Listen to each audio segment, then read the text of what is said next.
Mesdames et messieurs, nous sommes là devant un monument historique d'une brave dame qui a marqué l'histoire du Yadga. Elle était nommée Wemba Poko Pabré. Elle est comptée parmi les héroïnes qui ont marqué l'histoire du Burkina Faso, telles que Gimbi Ouattara et Princesse Nyenenga.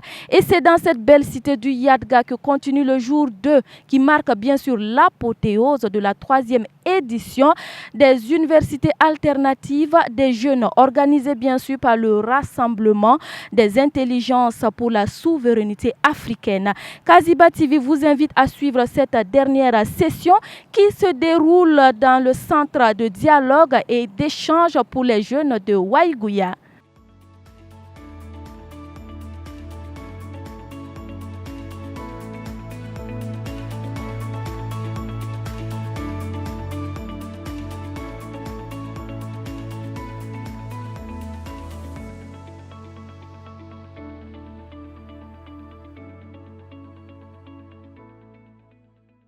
Ce cadre de partage d'expériences jour 2 de la 3e édition des universités alternatives des jeunes, placé sous le thème former idéologiquement et politiquement des citoyens pour l'ancrage et le triomphe de la révolution progressiste populaire, a permis de rafraîchir la mémoire et de galvaniser l'engagement des participants à travers des héros cités tels que Thomas Sankara, Princesse Nyenenga, Patrick Lungumba, Gimbi Ouattara, Nelson Mandela, des héros qui ont lutté farouchement pour la restauration, la réhabilitation de la culture et la dignité des Noirs.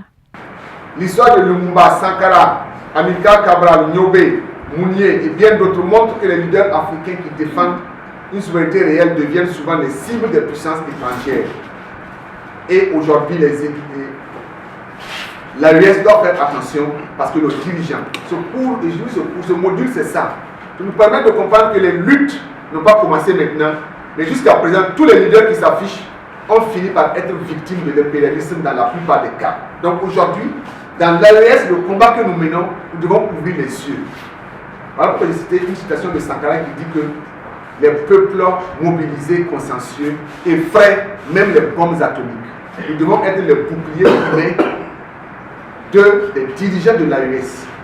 Si on ne s'engage pas aujourd'hui pour être leur bouclier humain, pour être donc les antimissiles contre ces personnes-là, ce n'est pas exclu qu'elles vivent la même expérience que Maduro. Au Burkina Faso, on pourrait citer la princesse Gimbi Ouattara de Bobo, on pourrait citer Nyenenga. C'est ça, non? Oui, Pabré qui a facilité la création du royaume de Yatenga. Voilà. Donc, ainsi de suite, ainsi de suite. Donc, il n'y a pas seulement que des héros hommes, il y a aussi des héroïnes. Et ensemble, ces gens ont lutté pour l'histoire de l'Afrique.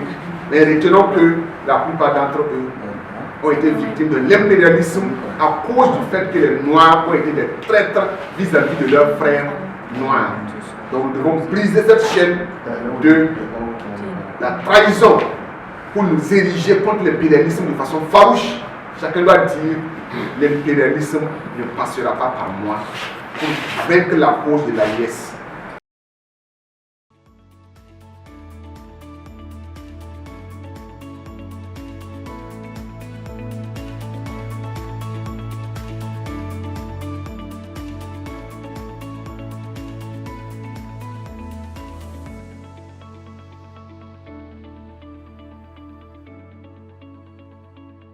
Et l'ELISA étant un creuset de conscientisation, de renforcement des capacités, de formation idéologique et politique de la masse, à travers cette 3e session, s'attendait à des résultats, à des attentes, et ces attentes ont été en tout cas largement atteintes parce que tout simplement, d'abord en termes même de participation, on a eu autant de nombres qu'on s'attendait et au-delà des autres, on a eu l'accompagnement des autorités, une organisation parfaite qui a permis une participation effective des bénéficiaires qui sont sortis en tout cas aguerris, qui ont eu une formation idéologique orientée vers les visions et vers la refondation de notre pays.